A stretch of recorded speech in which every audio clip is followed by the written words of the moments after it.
গোটা এই গণ আন্দোলনকে কোন মাত্রায় পৌঁছে দিয়েছিল এবং শেষমেশ ফেসিবাদী হাসিনার পতনে আবু সাঈদী হয়ে উঠেছিল আমাদের লড়াইয়ের সর্বোত্তম প্রতীক।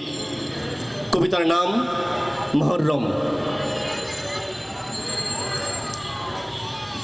তাজিয়া মিছিল আসছে, হায় হুসেন, হায় হুসেন।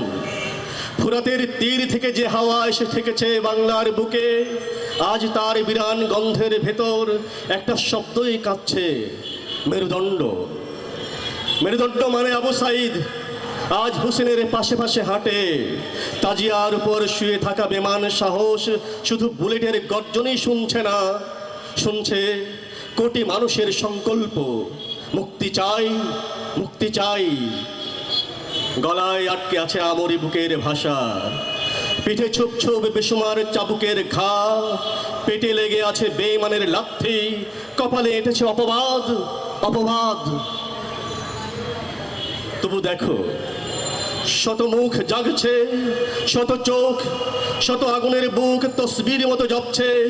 আবু সাঈদ, আবু সাঈদ, শতাব্দীর ফুল, কারো বীরত্ব বেঁচে না খাওয়া অকুণ্ঠ বীর। ধন্যবাদ সবাইকে।